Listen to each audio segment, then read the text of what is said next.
যে ফিলাডেলফিয়া এবং অ্যানাপোলিসের যে মাঝখানে যে রেলপথ সেখানে একটা নাশকতা হতে পারে, এবং সেই জন্য তিনি কিন্তু তাদের সেই মৌলিক অধিকার বন্ধ করে দিলেন এবং তাদের অ্যানমাস গ্রেপ্তার করলেন।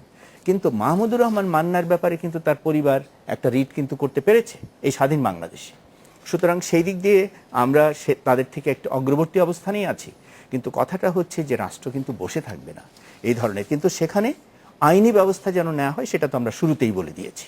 স্যার আপনাকে ধন্যবাদ। আমি বিরতির পর অধ্যাপক আমিনা মোহসেনের কাছে আসবো। বিএনপির অন্যতম লক্ষ্য 2014 সালে, আপনি একজন রাজনৈতিক বিশ্লেষক হিসেবে আপনি এগুলি দেখেছেন, অনেকবার বলেছেন এটি, যে মানে জনগণের সাথে সম্পৃক্ততা বাড়ানোর কথা বিএনপি বলেছিল যে ভিনদেশি কূটনৈতিক নির্ভরতা কমানোর। আপনি 2015 সালে এসে, যখন আমরা ফেব্রুয়ারির প্রায় শেষ পর্যায়ে দাঁড়িয়ে আছি, আপনি কি এই দুটি লক্ষ্য পূরণ হওয়ার ক্ষেত্রে কোনো দেখেন কিনা? আসলে আমাদের সামগ্রিক রাজনীতিতে আমরা কূটনীতিকদের উপর, ভিনদেশি কূটনীতিকদের উপর যে নির্ভরতা সেটি কমাতে পেরেছি কিনা, আপনি যদি সরকার বিএনপি দুটি পক্ষ থেকে যদি একটু বলেন। আমরা একটা বিরতি নিয়ে ফিরছি আপনার কাছে।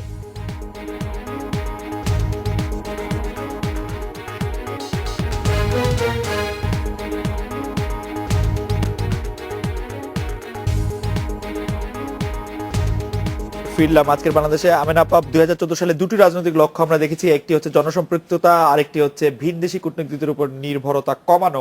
আজকের বিবেচনায় আপনি এই দুটি রাজনৈতিক লক্ষ্য বিএনপির এবং আওয়ামী লীগের পরিপ্রেক্ষিতে আপনি কিভাবে, বিএনপির এটা ঘোষিত রাজনৈতিক লক্ষ্য ছিল? দেখুন, পলিটিক্যাল পার্টিরা তো অনেক কথাই বলে, এবং আমার মনে হয় না যে আজকে বাংলাদেশে যেখানে আমরা অবস্থান করছি, রাজনীতিবিদদের বা রাজনৈতিক দলগুলো যা বলছে সবই আমাদের বিশ্বাস করতে হবে। এবং এটা তো রণ ভাই খুব সুন্দর করে আগেই বললেন যে আমরা সারাক্ষণই মিথ্যা কথা শুনতে শুনতে আমরা অভ্যস্ত হয়ে গেছি। এটা তো পলিটিক্যাল গোল হিসাবে তারা ডিক্লেয়ার করেছে, তারা হয়তো ভেবেছিল অন্য ধরনের একটা পলিটিক্যাল স্ট্র্যাটেজি তারা নিতে পারবে।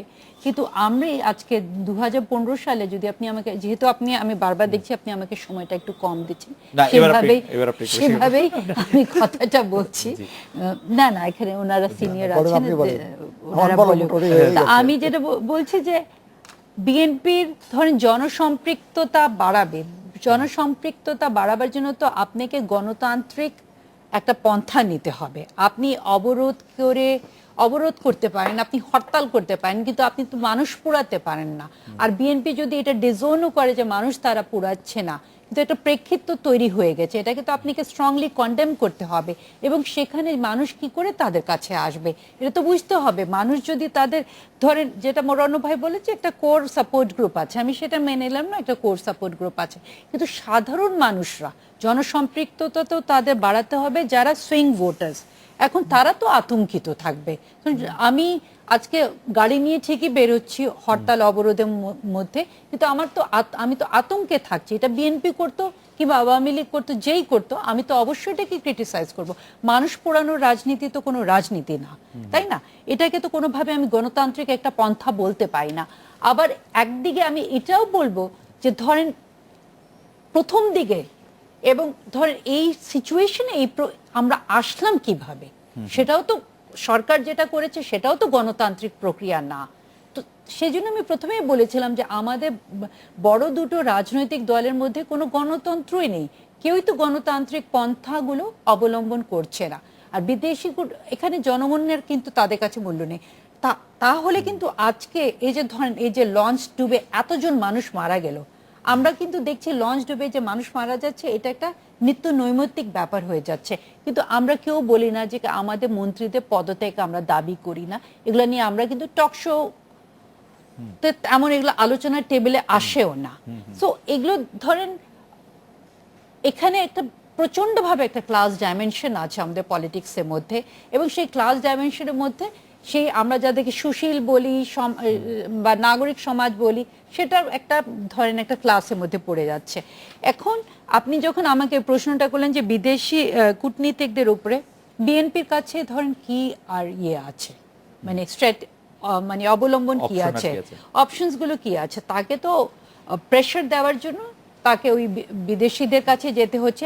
এবং এটা শুধু বিএনপি করছে না, যারা ক্ষমতায় আছে আপনি লক্ষ্য করবেন তারাও কিন্তু প্রচন্ডভাবে একটা ইন্টারন্যাশনাল তাদের পক্ষে একটা সাপোর্ট আনছে এবং বারবার এই কথাটা প্রতিষ্ঠিত করতে চেষ্টা করছে যে তাদেরকে মানে তারা তাদেরকে সাপোর্ট আছে, তাদের সাপোর্ট আছে। এটা তো বারবার বলার কোনো দরকার নেই। আমি যদি মনে করি যে আমি একটা নির্বাচিত সরকার, আমাকে আমার পক্ষে সাপোর্ট আছে কি নেই সেটা তো আমাকে বারবার প্রমাণ করতে হবে, তাই না? বলছে আপা, আমি একটু রণ ভাইয়ের কাছে আসতে চাই। রণ ভাই, আমাদের রাজনীতি বা যেসব বক্তব্য পাবলিকলি আসছে সেগুলি এত মিথ্যা দ্বারা কেন আক্রান্ত, সেই প্রশ্ন আমি আপনাকে করতে চাই।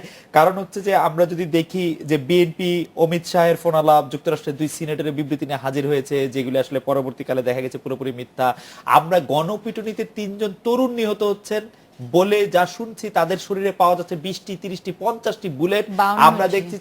আমরা দেখতে পাচ্ছি যে মাহমুদুর রহমান মান্না, যিনি সারা জীবন কত ভালো ছাত্র রাজনীতির কথা বলে আসছেন, অন্যদেরকে সমালোচনা করছেন, তিনি বলছেন হল দখলের কথা। আমরা আসলে কাকে বিশ্বাস করতে পারবো? মানে এত যদি আমরা শুধু সবগুলি জায়গা থেকে শুধু মিথ্যা মিথ্যা মিথ্যাই দেখি। আমি আর উত্তর দেবো, উত্তরটা আপনি নিজেই আপনার কথা মধ্যে আমরা এই মিথ্যা রাজনীতিটা কেন এরকম? না, এই যে হোল রাজনীতি, জি, মানে কিছুই বাদ দিয়ে আমি আমাদের আমরা যে বুঝছো রাজনীতির কথা বলছি, এখানে এতে কোনো আদর্শ ফদর্শ কিচ্ছু নাই তো। এখানে ক্ষমতা থাকা, ক্ষমতা দখল করা এবং তার জন্য যা করার দরকার তা করতে হবে। আমি স্লাইট ডিফারেন্স আছে, নাই একেবারে তা না। আমাদের পার্টি এভাবে বলে যে আপদ বিপদ মহাবিপদ, আচ্ছা, এটা আমাদের সেলিম বলে। আবার বলি আমরা যে সব সাপেরই একই বিষ, কিছু 19-20 আছে, 19-20 আছে এই অর্থে, যেমন ধরেন বিএনপি আজকে জামাতকে নিয়ে ঘর করছে, আওয়ামী লীগ হবনবিং করেছে কিন্তু ঘর করেনি। So there is a difference, আমি বলছি না।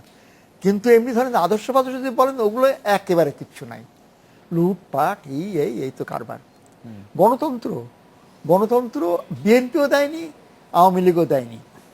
আমি বিএনপির কথা বলি, ধরেন ক্লিন হার্ট অপারেশন যেটা বললেন না, ওই যে বলা হচ্ছে পেটানো অস্ত্রগুলি পাওয়া যাচ্ছে, তার মানে আসলে এটা তো এক ধরনের বিচার বহির্ভূত হত্যা হচ্ছে এবং এটা বেড়ে গেছে এবং বিভিন্ন রিপোর্টও পাওয়া যাচ্ছে।